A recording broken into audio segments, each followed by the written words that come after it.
Everyone, this is Shubhangi Parida और आज हम पढ़ेंगे the early history of England. शुरू करेंगे नॉर्मन कॉन्क्वेस्ट से। कैसे नॉर्मन्स इंग्लैंड आए, कैसे उन्होंने अपनी डायनेस्टी बनाई, कौन कौन से राजा थे और कब तक उनका शासन चला, वो सब आज देखेंगे। सबसे पहले in 1066 Norman invaders from France conquered England in the famous Battle of Hastings। Okay, battle of Hastings में नॉर्मन लीडर एक आए थे 1066 में। वो लड़े थे एंग्लो सैक्सन्स और डेन्स के साथ। ठीक है, एंग्लो सैक्सन किंग्स भी थे और डेन्स भी थे, उनका लॉ वो लोग बना रहे थे।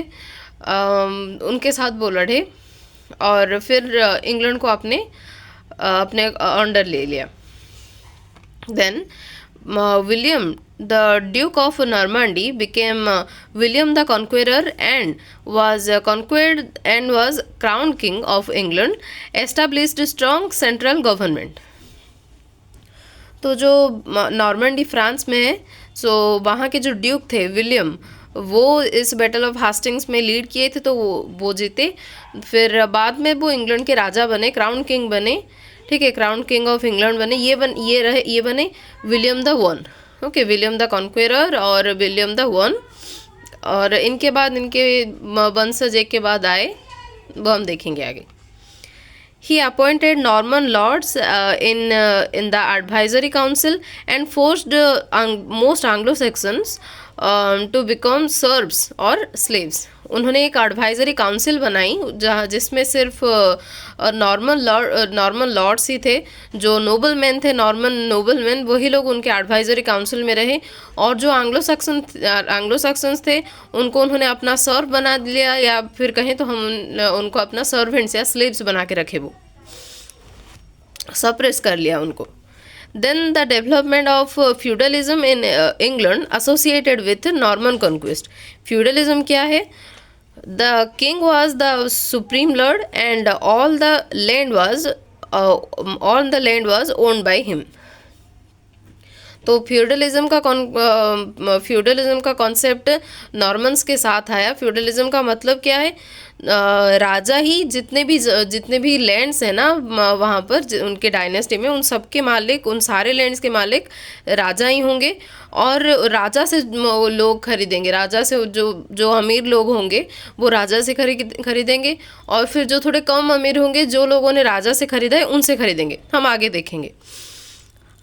Those barons or knights who paid their rents of fields directly to the king, उनको कहा जाता था tenants in chief। ठीक है, जो लोग डायरेक्टली सीधे राजा से खरीदते थे ज़मीन, उनको टेनेंट्स इन चीफ कहा जाता था। And the lesser barons and knights held their lands from tenants in chief. तो उनसे जो थोड़े कम अमीर थे वो लोग इन टेनेंट्स इन चीफ से खरीदते थे अपनी ज़मीन। ठीक है, फिर these tenants and subtenants had to provide military service as well as pay feudal fees, feudal taxes। ठीक है, सर तो ये जो टेनेंट्स थे, ये जो टेनेंट्स इन चीफ थे और जो सब टेनेंट्स थे, यानी कि जो इन टेनेंट्स इन चीफ से खरीदते थे ज़मीन, इन लोगों को तो ज़मीन के पैसे देने ही पड़ते थे, साथ साथ कंट्री को मिलिट्री सर्विस भी देना पड़ता था। ठीक है, मिलिट्री सर्विस भी देना पड़ता था और उसके साथ साथ फ्यूडल टैक्स भी एक लेते थे। वो ज़मीन खरीदा, उसका पैसा, फिर मिलिट्री सर्विस दिया लैंड को, और उसके बाद फ्यूडल टैक्स भी देना पड़ता था। ठीक है, then below them were peasants and villeins and they had to work for lords in return for food and shelter. तो वो ज़मींदारी प्रथा जैसे था। जो विलेजर्स थे या फिर जो विलेंस, तो जो क्राइम वगैरह करके जेल से छूटे हुए थे, या फिर जो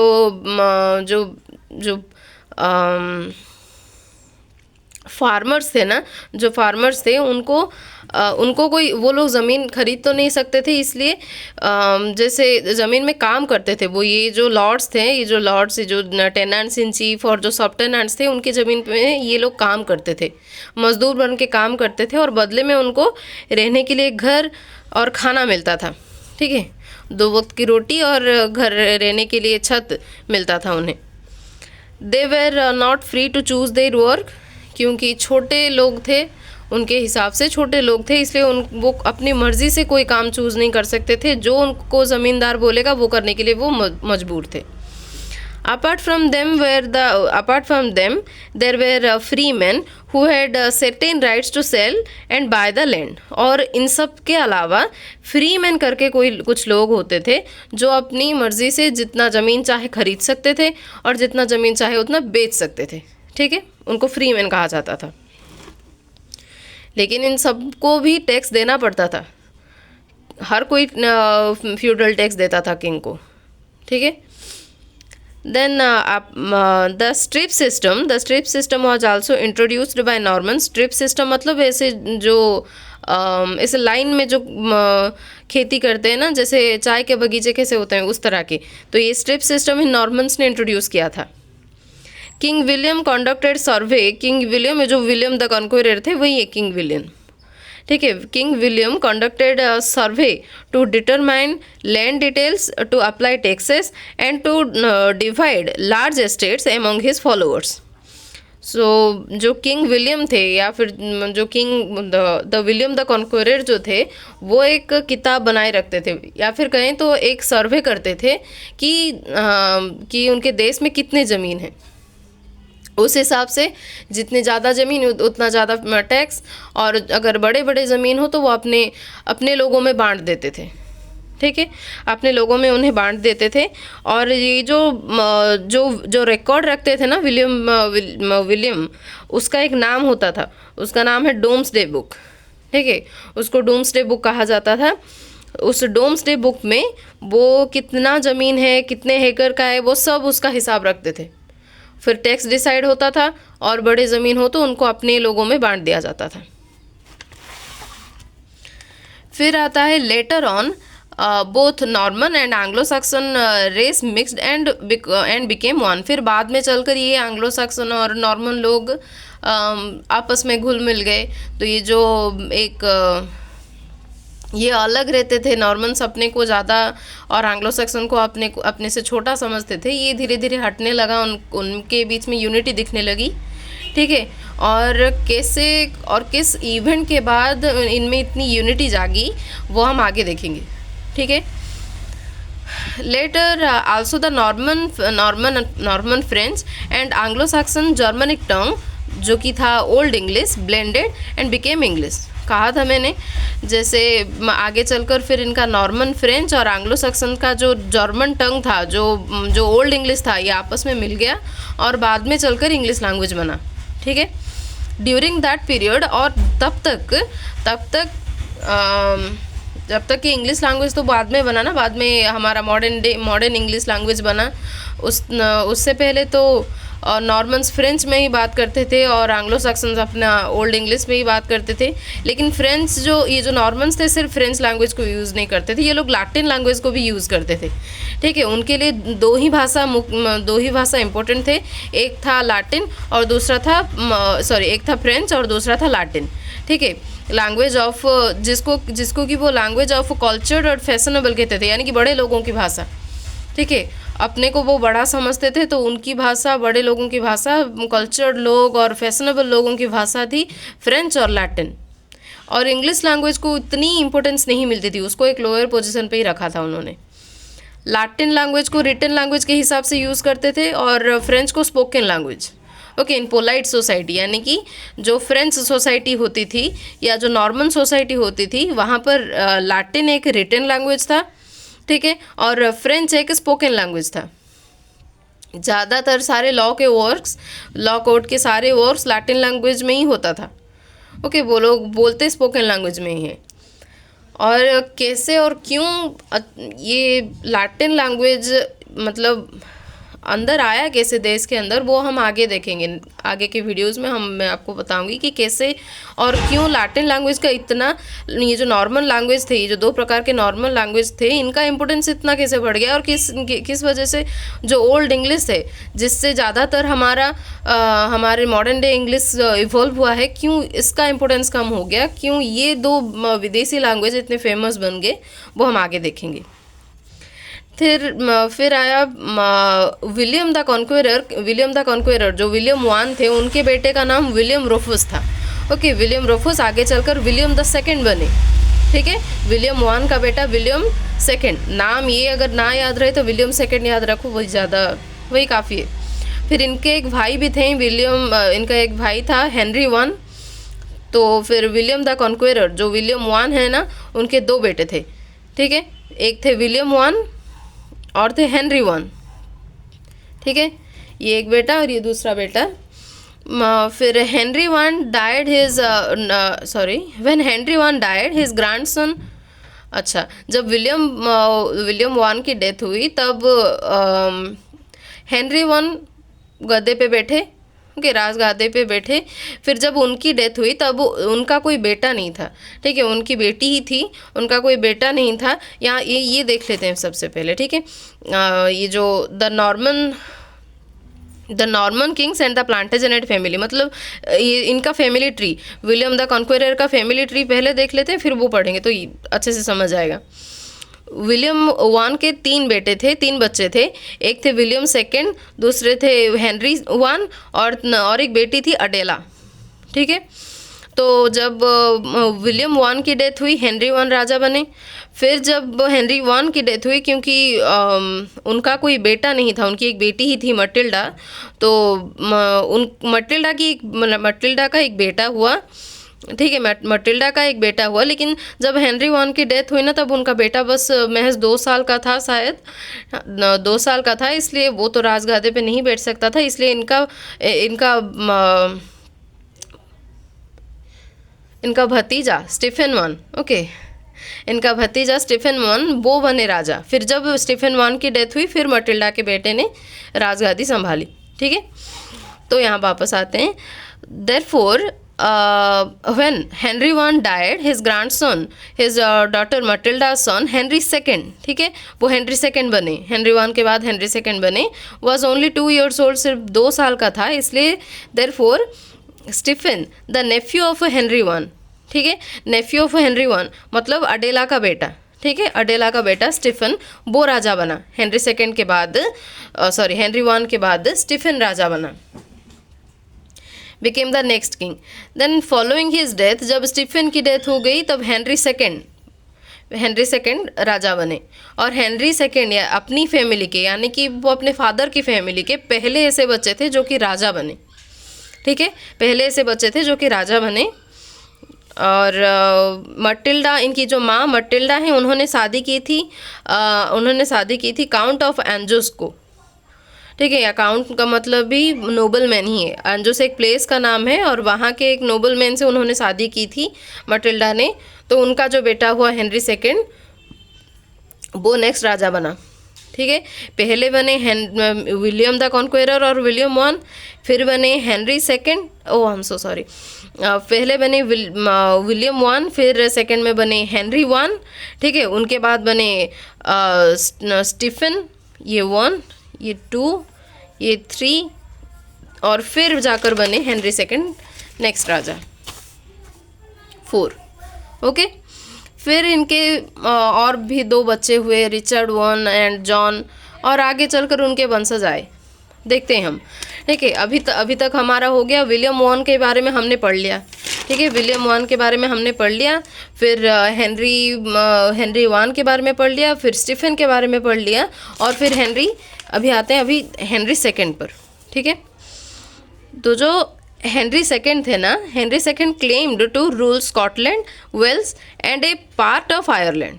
उन्होंने जीता नहीं था, तब शायद स्कॉटलैंड, वेल्स और आयरलैंड में कोई स्ट्रॉन्ग लीडर नहीं होंगे, तभी उन्होंने क्लेम कर दिया कि ये उनके राज्य में आते हैं, ये 3 देश उनके राज्य में आते हैं, ये उन्होंने क्लेम कर लिया।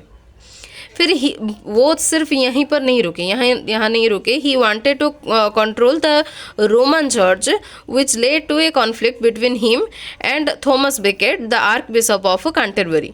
ये यहाँ नहीं रुके। हेनरी II जब राजा बने तब उन्होंने स्कॉटलैंड, वेल्स और एक पार्ट ऑफ आयरलैंड को अपने देश का हिस्सा, अपने डायनेस्टी का, अपने एम्पायर का हिस्सा क्लेम कर दिया उसे। उसके बाद उन्होंने रोमन चर्च, वहाँ जो रोमन चर्च था कैंटरबरी में, जो चर्च था ना, उसके चर्च को भी उन्होंने अपने अंडर लिया, अपने कंट्रोल में रहने का दावा किया, मतलब लेना चाहते थे।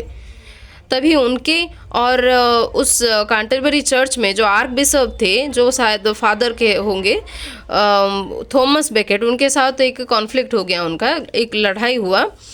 बाद में जाकर ही फेवर्ड एंग्लो सैक्सन लॉ। बाद में इनका कॉन्फ्लिक्ट सॉल्व हुआ और हेनरी सेकेंड ना एंग्लो सैक्सन लॉ को ज़्यादा मानते थे, ठीक है, वो रोमन लॉ से ज़्यादा एंग्लो सैक्सन लॉ को मानते थे। फेवरिज्म है, कोई किसी को कैसी चीज़ें पसंद है, उनको एंग्लो सैक्सन लॉ ज़्यादा पसंद था रोमन लॉ से, ठीक है। He introduced trial by jury and circuit court. अच्छा, उन्होंने जो जूरी में जो ट्रायल्स होते हैं ना, वो ट्रायल उन्होंने इंट्रोड्यूस किया, हेनरी सेकेंड ने इंट्रोड्यूस किया। और सर्किट कोर्ट, उन्होंने एक सर्किट कोर्ट बनाया। ये एक बहुत अच्छी चीज़ है, अब के टाइम पे अप्लाई हो पाए तो शायद गवर्नमेंट को ये करना चाहिए। क्यों इसको सर्किट कोर्ट क्यों कहते हैं?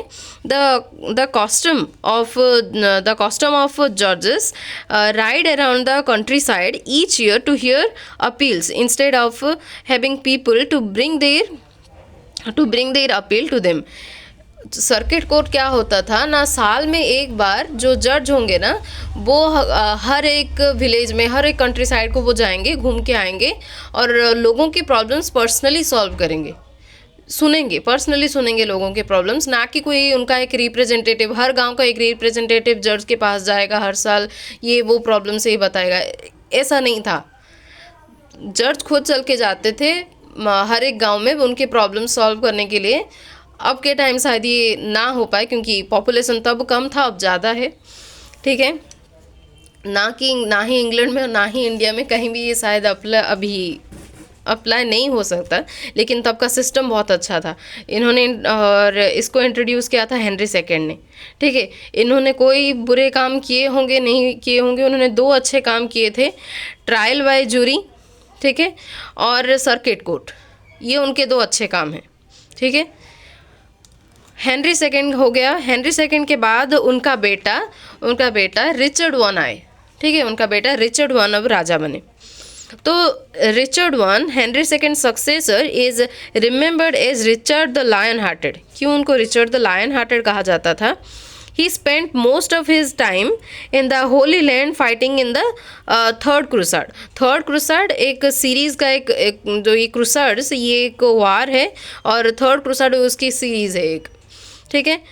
तो ये होली लैंड में, मतलब उसका नाम मैं बताऊंगी, वहाँ पर ये अपनी ज़िंदगी का ज़्यादातर समय उन्होंने लड़ाई में ही बिताया, इसलिए उनको रिचर्ड द लायन हार्टेड कहा जाता था।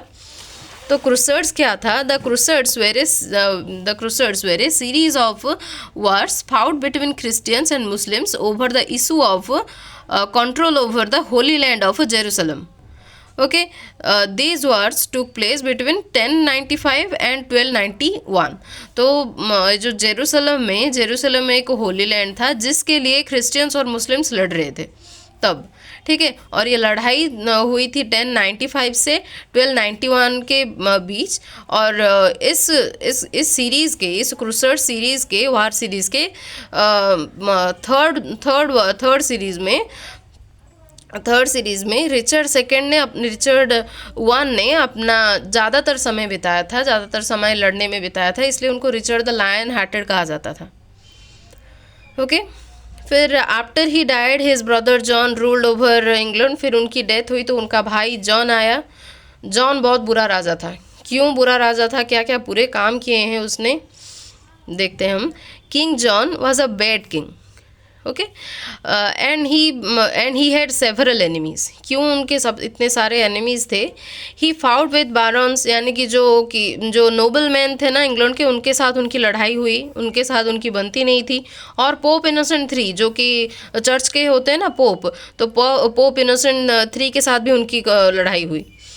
टू रेड्यूस इज, और ये ज़्यादा ओवर पावर कर रहे थे, शायद मनमुखी शासन जो कहते हैं वो शायद कर रहे थे, इसलिए उनके पावर को कंट्रोल करने के लिए जो बारन्स थे, जो नोबलमैन्स थे, with the help of church leaders की मदद से, क्योंकि चर्च चर्च के साथ भी इनका टाका, मतलब क्या, 36 का क्या बोलते हैं उसको, ओके, उनका जमता नहीं था चर्च लीडर्स के साथ भी।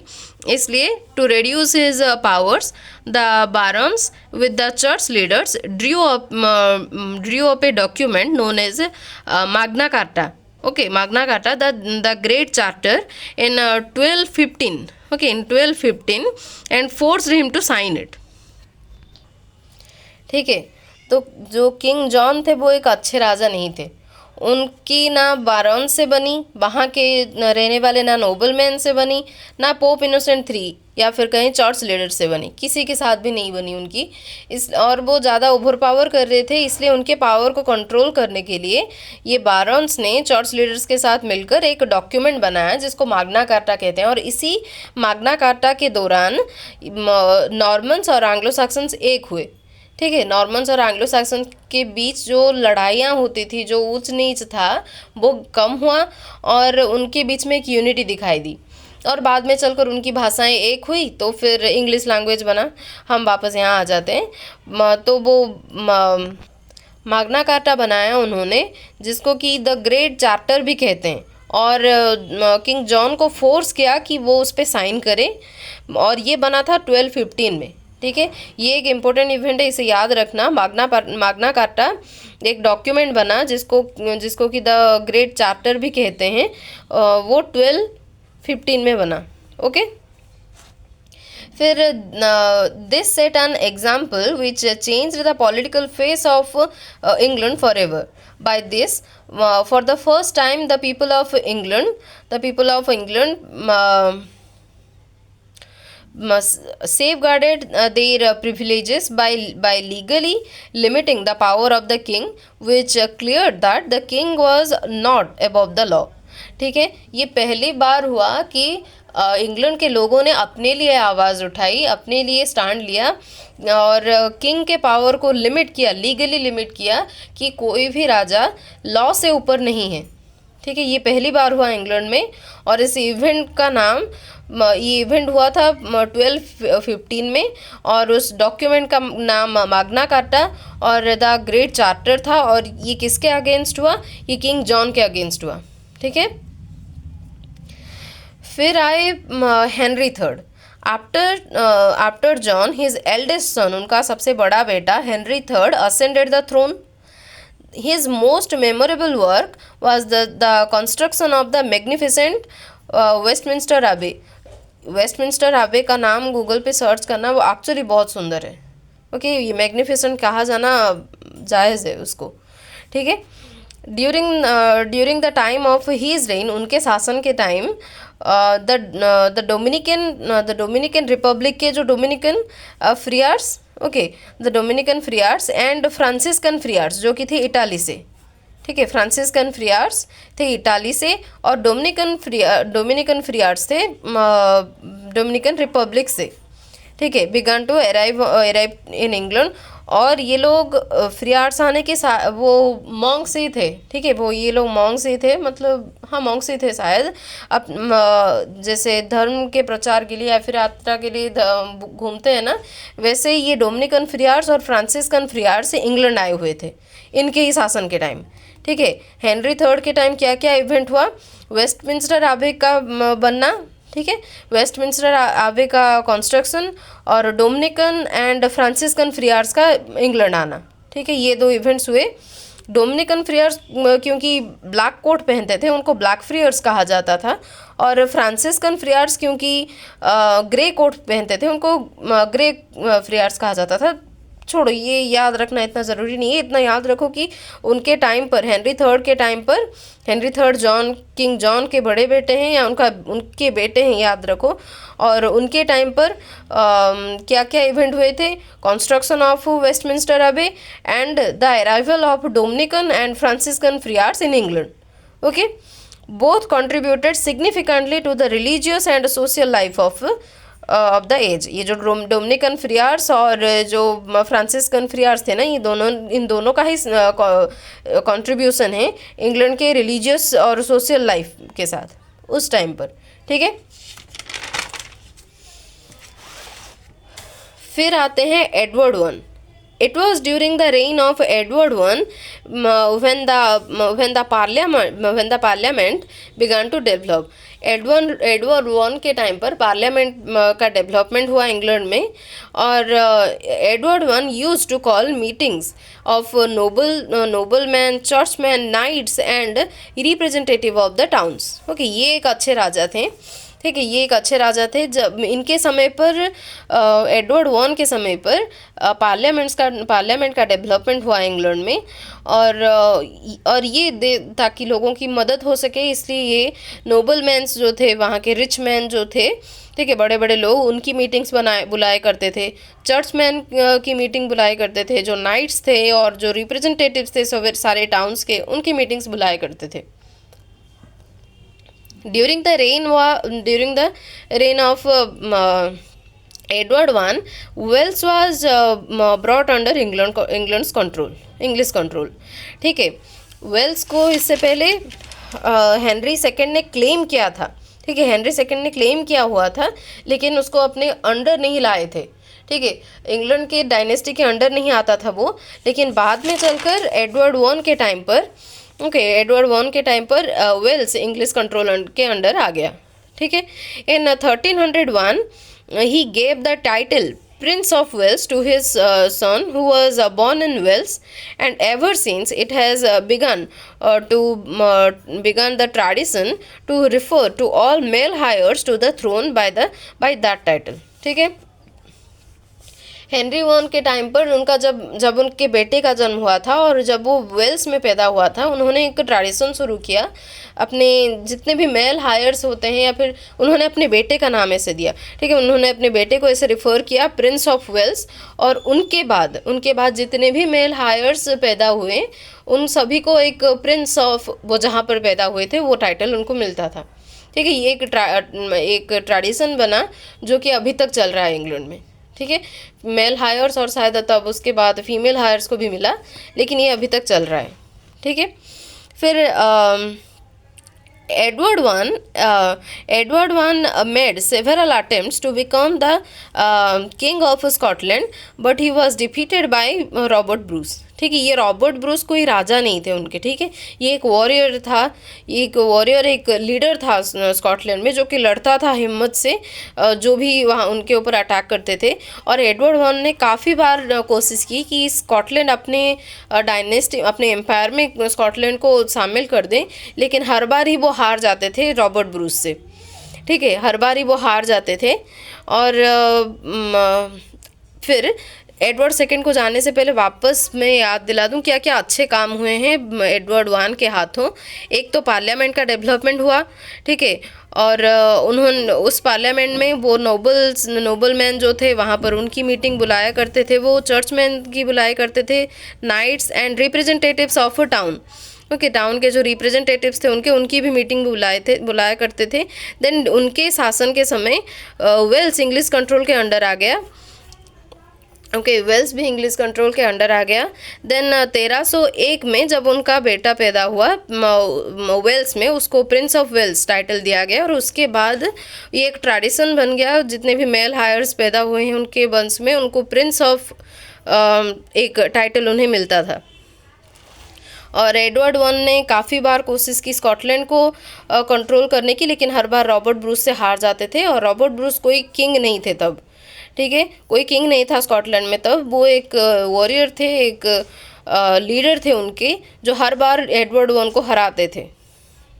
फिर उनका बेटा आया Edward second, his son Edward second, to try to conquer Scotland but was defeated in the famous battle of Bannockburn. As a result, England was forced to recognize Robert Bruce as the king of Scotland। ठीक है, बाद में जब उनके बेटे Edward one के बेटे Edward second ने भी कोशिश की काफ़ी बार कि स्कॉटलैंड को अपने कंट्रोल के अंडर लाए, लेकिन हर बार ही वो हारते थे। वो बैटल ऑफ बानोकबर्न में हारने के बाद उन्होंने बाद में इंग्लैंड ने ये मान लिया और बनाया रॉबर्ट ब्रूस को स्कॉटलैंड का किंग। ठीक है, as a result England was forced to recognize Robert Bruce as the king of Scotland. ठीक है, हाँ, उसके बाद एडवर्ड थर्ड आए। Edward third the son of Edward second and Isabella थे the daughter of French king Philip four claim the throne of France. तो जब Edward third का जन्म हुआ, उनकी जो माँ थी इजाबेला, वो फ्रेंच किंग फिलिप फोर की डॉटर थी। तब जब एडवर्ड थर्ड राजा बने तो फ्रांस को भी उन्होंने क्लेम किया, फ्रांस के थ्रोन को भी उन्होंने क्लेम किया कि वो वहाँ के राजा बनेंगे। ओके, उन्होंने क्लेम किया, जिस वजह से 100 ईयर्स वार शुरू हुआ। ठीक है, जिस वजह से 100 ईयर्स वार शुरू हुआ, और which began when Edward third landed an army in Normandy. Okay, Normandy France में जाता है, फ्रांस में आता है, और ये 100 ईयर्स वॉर तब शुरू हुआ जब एडवर्ड थर्ड ने अपना एक आर्मी की टुकड़ी उन्होंने नॉर्मंडी में भेजा। उसके बाद 100 ईयर्स वार शुरू हो गया। वो सिर्फ क्लेम करते थे, उसके बाद उन्होंने जंग के लिए आर्मी भेज दिया, तो जिस वजह से वार शुरू हुआ। England enjoyed a few victories but the war dragged on. काफ़ी वार जीतने के बाद भी वार रुका नहीं और आगे तक चला। पूरे 100 साल, एग्जैक्ट 100 साल के बाद ही वार बंद हुआ। फिर अच्छा, ये Edward third claim to French throne claim तो कर रहे थे, लेकिन ये जो फ्रांस किंग है उनका फैमिली ट्री है यहाँ पर। जो फिलिप फोर थे, उनके 4 बच्चे थे, लुइस 10, फिलिप 5, चार्ल्स 4, इजाबेला। और जो उनकी बेटी इजाबेला थी, उन्होंने शादी की इंग्लैंड के किंग एडवर्ड सेकेंड से, और जिनसे पैदा हुए Edward third. Okay the greatest writers of middle English period. यहाँ तक जब एडवर्ड थर्ड का शासन आते आते मिडिल इंग्लिश पीरियड शुरू हो चुका था इंग्लैंड में। ओके, मिडिल इंग्लिश पीरियड तब वो पीरियड है जिस वक्त इंग्लिश लैंग्वेज इवॉल्व हुआ था। ठीक है, इंग्लिश लैंग्वेज ओल्ड इंग्लिश से धीरे धीरे इवॉल्व हुआ था। हमारे जॉफ्री चौसर की मदद से, उनके योगदान के वजह से ही मिडिल इंग्लिश पीरियड शुरू हुआ। मॉडर्न जो इंग्लिश लैंग्वेज है, आज का जो मॉडर्न इंग्लिश लैंग्वेज है, उसको शुरुआत दिया जॉफ्री चौसर ने। ठीक है, इसी पीरियड बहुत सारे राइटर्स, बहुत सारे पोइट्स भी आए हैं। ठीक है, the greatest writer of the middle English period जो कि थे Geoffrey Chaucer, lived during Edward third's reign. His famous masterpiece the Canterbury Tales accurately captures the life and habits of the people of his time। ठीक है, जो ये Edward third थे ना,